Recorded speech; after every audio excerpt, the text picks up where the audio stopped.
तो कैसे हैं आप लोग। आज आपके लिए लाया हूँ क्लास 12th के फिजिक्स चैप्टर का पहला भाग विद्युतीय क्षेत्र तथा विद्युत आवेश का पूरा निचोड़ लाया हूँ आपके लिए। आशा है कि यह वीडियो क्लास आपके लिए ज़्यादा महत्वपूर्ण रहेगा। तो चलिए शुरू करते हैं। विद्युत आवेश तथा क्षेत्र, इनके बारे में पहले कुछ आपके लिए बता देता हूँ, कुछ महत्वपूर्ण सूचना या जिसको कह सकते हैं आपको जानकारी। तो फर्स्ट है, आवेश दो प्रकार के होते हैं, आपको मालूम होगा। एक होता है धनावेश तथा एक होता है ऋण आवेश। दूसरा है सजातीय आवेश एक दूसरे को प्रतिकर्षित तथा विजातीय आवेश एक दूसरे को आकर्षित करते हैं। आगे है कांच की छड़ तथा ऊन एक दूसरे को आकर्षित करते हैं। ये तो आपको पता ही होगा, हम लोग बचपन से ही पढ़ चुके हैं। कांच की छड़ तथा ऊन एक दूसरे को आकर्षित करते हैं। तथा दूसरा है सिल्क अथवा ऊन एक दूसरे को प्रतिकर्षित करते हैं। आगे है प्लास्टिक की छड़ अथवा कांच की छड़ एक दूसरे को आकर्षित करते हैं। प्लास्टिक की छड़ तथा कांच की छड़ एक दूसरे को आकर्षित करते हैं। इत्यादि ऐसे भी चीज़ें जिनको आप पढ़ पाएंगे और आगे आप किताब के माध्यम से देख पाइएगा कि यहाँ पर मैंने कुछ महत्वपूर्ण चीज़ों को लेकर आया हूँ जो आपको एग्ज़ाम में पूछे जाते हैं बार बार। प्लास्टिक की छड़ के बारे में पूछता है कि ये आकर्षित करते हैं या प्रतिकर्षित करते हैं। चलिए आगे देखते हैं। इन सब से यही निष्कर्ष निकलता है कि सजातीय आवेश एक दूसरे को प्रतिकर्षित तथा विजातीय आवेश एक दूसरे को आकर्षित करते हैं। ये सबसे महत्वपूर्ण लाइन है, आप इसको नोट कर लीजिएगा। सजातीय आवेश एक दूसरे को प्रतिकर्षित तथा विजातीय आवेश एक दूसरे को आकर्षित करते हैं। मैंने यहाँ पर चिन्ह लगा दिया हूँ, सबसे नोट लाइन। आप चाहे तो आप इसका स्क्रीनशॉट ले सकते हैं। तो चलिए आगे बढ़ते हैं। विद्युतीय चुंबक आता है, उसके बाद आगे का टॉपिक है विद्युत चुंबक का आविष्कार टाटा 1820 में डेनमार्क के वैगन ऑस्ट्रेड ने किया। सबसे महत्वपूर्ण है, आपको एग्जाम में पूछ देगा विद्युत चुंबक का आविष्कार किसने किया था, तो आपके लिए है कि 1820 में डेनमार्क के वैज्ञानिक ने किया था, समझ जाइए। उसके बाद है विद्युत के दो चुंबक हैं, एक होता है उत्तरी, एक होता है दक्षिणी ध्रुव। ये तो सभी को मालूम होता है, साउथ पोल तथा ईस्ट पोल। नहीं, साउथ पोल तथा नॉर्थ पोल होते हैं दो ध्रुव, एक उत्तरी ध्रुव तथा एक होता है दक्षिणी ध्रुव। एक स्वतंत्र चुंबक को आप पूरी फ्री तरह लटकाइएगा तो आप उसका दो पोल ही नजर आएगा, एक आएगा उत्तरी पोल, एक आएगा दक्षिणी पोल की ओर खड़े हो जाएगा या लटक सकता है। चुंबक का उपयोग हम लोग घरेलू चीज़ों में करते हैं, जैसे रेडियो, टेलीविज़न, बिजली पर चलने वाली मशीन। ये तो सभी लोग जानते हैं कि चुंबक कहाँ का यूज़ होता है। हम लोग जैसे बचपन में खेलते थे चुंबक से, या आप हम लोग के घरों में भी रेडियो पे देखते होंगे जिस पे हम लोग का आवाज़ जिसका प्रसारित सुन सकते हैं, वो चुंबक के माध्यम से दूर का आवाज़ यहाँ तक पहुँच पाता है। जैसे लाउड स्पीकर है, चुंबक है, टीवी है, बहुत सारे यंत्र में चुंबक का प्रयोग किया जाता है। आगे है चालक तथा विद्युतरोधी, इसके बारे में आपको बता रहा हूँ, ध्यान देकर सुनना है आपको। चालक किसे कहते हैं, इसका परिभाषा आप लोग में से बहुत से विद्यार्थी जानते हुए, बहुत से नहीं जानते। चलिए मैं बता देता हूँ। चालक जो पदार्थ अपने से होकर विद्युत को जाने दे वो चालक कहलाता है। इनके इलेक्ट्रॉन स्वतंत्र होते हैं। विद्युतरोधी किन्हें कहते हैं ये भी बता देता हूँ। वह पदार्थ अपने से होकर विद्युत को न जाने दे वो विद्युतरोधी कहलाते हैं। इनके इलेक्ट्रॉन स्वतंत्र नहीं होते, ये याद रखिएगा। चालक के इलेक्ट्रॉन स्वतंत्र होते हैं और विद्युतरोधी का इलेक्ट्रॉन स्वतंत्र नहीं होते हैं, इनके इलेक्ट्रॉन स्वतंत्र नहीं होते हैं। उसके बाद नोट में सबसे नोट मेन है कि नोट एक तीसरी श्रेणी जिसे अर्धचालक कहते हैं, आवेशों की गति में अवरोध उत्पन्न करता है। आप लोग उसको पूछ देगा कि कितने प्रकार के होते हैं चालक, तो आपको नोट में तीसरा लाइन सबसे ज़्यादा याद रखना है। अर्धचालक होता है जिनका जो आवेशों की गति में अवरोध पैदा करता है, मतलब जो आवेश को एक जगह से दूसरे जगह ना जाने दे, वो अर्धचालक कहलाता है। प्रेरण द्वारा आवेश, इसका PDF मैंने आपको उपलब्ध कराया है, मैं आपको इसका लिंक दे दूंगा, तो आप वहां से जाकर देख सकते हैं। और चलिए आगे है विद्युत आवेश Q बराबर NE, महत्वपूर्ण है, ये सबसे ज़्यादा महत्वपूर्ण है इसका फॉर्मूला। इस पर आपको सभी सवाल हल हो सकते हैं। आप इसके लिए आप अपने NCERT का बुक के माध्यम से आपको पढ़ना पड़ेगा। वहाँ पे Q बराबर NE, इस पर मैं कुछ दिनों के बाद इस पर आपको न्यूमेरिकल का सवाल लेकर आऊँगा जो आपको बनाना है। इस चैनल के माध्यम से आपको 12th Bihar board, CBSE board सभी की तैयारी अच्छी तरीके से की जाएगी यहाँ पे। तो चलिए मैं आपके लिए कुछ महत्वपूर्ण प्रश्न लाया हूँ, इसके लिए तैयार रहिएगा। फर्स्ट प्रश्न आपके लिए लेके आया हूँ, इसके लिए विद्युत क्षेत्र तथा विद्युत आवेश। पहला क्वेश्चन है कूलम बल है, पहला है केंद्रीय बल, दूसरा है विद्युत बल, तीसरा है ए और बी, चौथा इनमें से कोई नहीं। यहाँ पर मैं आपको ऑप्शन दे रहा हूँ, केंद्रीय बल, विद्युत बल, ए और बी और दोनों। तो यहाँ पर आपको दिख ही रहा होगा कि यहाँ पर टिक लगा है ए और बी दोनों। कूलम बल होता है केंद्रीय बल तथा विद्युत बल दोनों का मिश्रण होता है।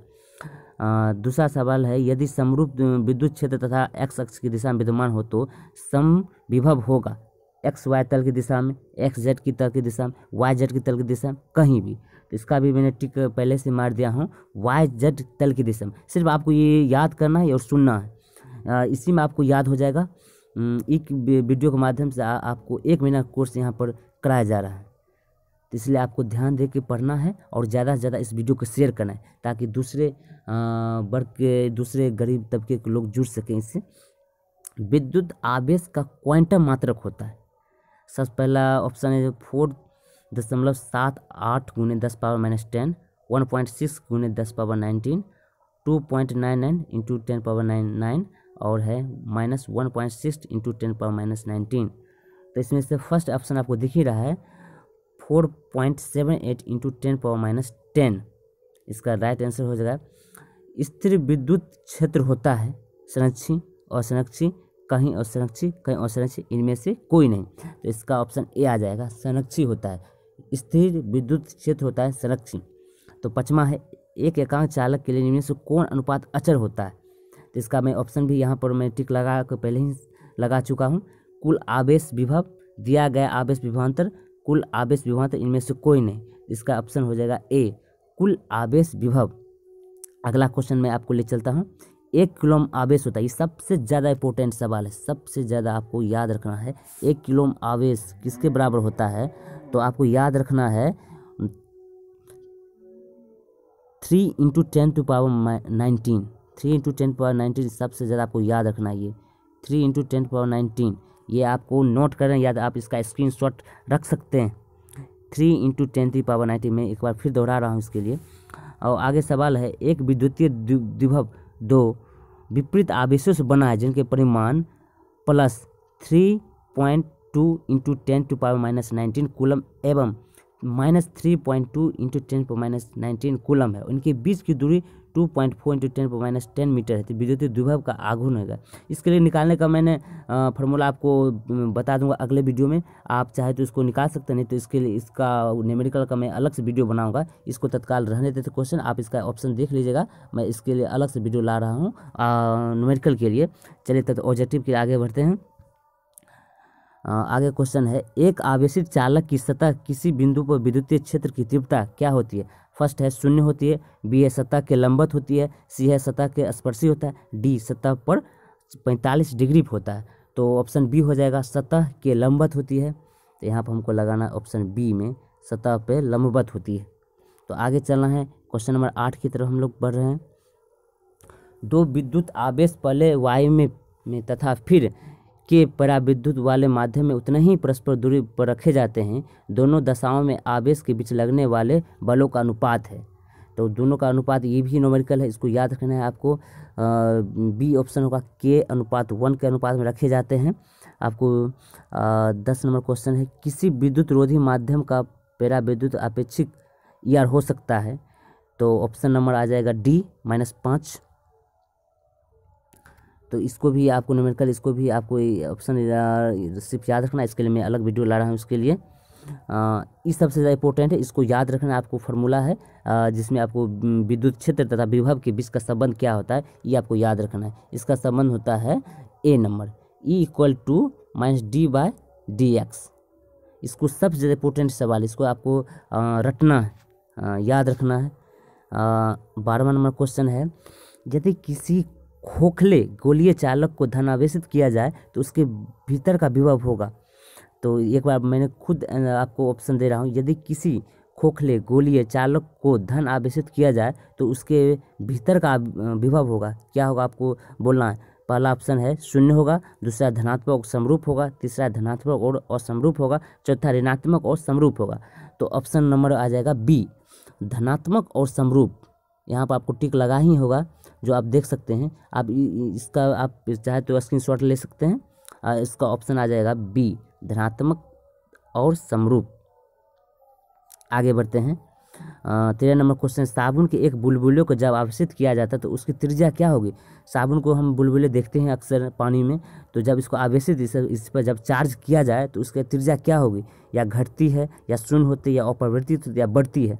तो इसमें से इसका सबसे सटीक आंसर होगा बढ़ना। इसका जब भी इसको चार्ज देते हैं तो बुलबुले बहुत ज़्यादा बढ़ के फट जाती है, तो ऑप्शन आ जाएगा ए, बढ़ती है। आगे बढ़ते हैं 14 नंबर क्वेश्चन की तरफ। विद्युत द्विध्रुव आघूर्ण का ऐसा मात्रक होता है, आपको तो इस सबको मालूम होगा, कूलम गुने मीटर, C इंटू एम। इसको आपको याद रखना है, C इंटू एम, सिर्फ C इंटू एम याद रखिए, इसी में आ जाएगा विद्युत द्विध्रुव का ऐसा मात्रक। तो आगे बढ़ते हैं। 15 नंबर क्वेश्चन है, विद्युत क्षेत्र में प्रवेश करने वाले एक इलेक्ट्रॉन का प्रारंभिक वेग विद्युत क्षेत्र से भिन्न दिशा में विद्युत क्षेत्र में इलेक्ट्रॉन का पथ होगा। सरल रखिए, वृत्त, द्विवृत्त, जिसको कहते हैं दीर्घवृत्त या परिवलय। तो उसका ऑप्शन आ जाएगा आपको डी नंबर, परिवलय होता है। 15 का आपको आ जाएगा डी, परिवलय। तो यहाँ पर आपको लगा देता हूँ परिवलय। तो आगे सवाल है, ई नोट की विमाएँ है। आपको डायमेंशन बनाना भी सिखा रहा हूँ कुछ अगले वीडियो में, जिसको मैं आपसे शुरू से डायमेंशन ला रहा है। इसको तत्काल के लिए आप इसको पॉज कर सकते हैं क्वेश्चन को, या इसको नोट अलग से मैं इसके लिए भी वीडियो ला रहा हूँ डायमेंशन के लिए। तो आप चाहे तो उसका लिंक दे दूँगा कुछ दिनों में, या अगला वीडियो में ये सबसे पहले मैं आपको यूनिट या डायमेंशन के लिए कुछ पार्ट बताऊँगा, जिससे आपको डायमेंशन निकालना आ सकता है। तो आगे क्वेश्चन है, दो सजातीय एवं बराबर आवेश Q को मिलाने वाली रेखा के बीच में एक अन्य आवेश Q रखने पर निकाय संतुलित हो जाता है। Q का मान है, ऑप्शन है Q/2, B है -Q/2, C है Q/4 और D है -Q/4। तो इसका ऑप्शन आएगा ऑप्शन नंबर डी, -Q/4। आपको इसमें से याद रखना है -Q/4। 18 नंबर क्वेश्चन है, इलेक्ट्रॉन वोल्ट द्वारा मापा जाता है। इस सबसे इजी सवाल और सबसे ज़्यादा बार परीक्षा में पूछा ही जाता है। इलेक्ट्रॉन वोल्ट द्वारा मापा जाता है, क्या मापा जाता है, तो इलेक्ट्रॉन वोल्ट द्वारा मापा जाता है ऊर्जा को, वोल्ट मापा जाता है ऊर्जा को। तो यहाँ पर आपको ऑप्शन नंबर डी आ जाएगा। आपको स्क्रीनशॉट इस वीडियो को इसका लेना है, इस चित्र का, क्योंकि सबसे ज़्यादा बार पूछा गया है परीक्षा में इलेक्ट्रॉन वोल्ट के बारे में। तो इसका इलेक्ट्रॉन वोल्ट द्वारा मापना कहते हैं ऊर्जा को। आगे क्वेश्चन है 19 नंबर, एक स्थिर आवेश उत्पन्न करता है। पहला है केवल विद्युत क्षेत्र, दूसरा है केवल चुंबकीय क्षेत्र, तीसरा है विद्युत क्षेत्र तथा चुंबकीय क्षेत्र दोनों, चौथा है कोई क्षेत्र उत्पन्न नहीं करता। तो इसका ऑप्शन आ जाएगा नंबर ए आ जाएगा, केवल विद्युत क्षेत्र, केवल विद्युत क्षेत्र आएगा। और लास्ट क्वेश्चन इसका, तो 20 नंबर क्वेश्चन, निम्न में से किसका अस्तित्व संभव नहीं है। तो किसका अस्तित्व संभव नहीं है, इसके लिए इसका ऑप्शन आ जाएगा ऑप्शन नंबर सी, 2.4 × 10⁻⁻19 कूलम। देखिए अस्तित्व मतलब होता है कौन संभव इस डाटा में नहीं आ सकता है। आप इसमें तीनों डाटा देखिएगा तो तीनों डाटा हमारे सवालों के अंतर आ सकता है, लेकिन इसका सी नंबर का अस्तित्व नहीं आ सका है। तो आ सकता है ऑप्शन नंबर सी, 2.4 × 10⁻⁻19। तो साथियों, आपको ये 1 से लेकर 20 तक कैसा लगा क्वेश्चन, आप लोग जवाब जरूर दीजिएगा कमेंट में, और ये भी बताइएगा इस 1 से लेकर 20 तक में आपको कितना सही हुआ है। आशा है कि आपको ये वीडियो अच्छा लगा होगा। तो मिलते हैं फिर नेक्स्ट वीडियो में। नमस्कार।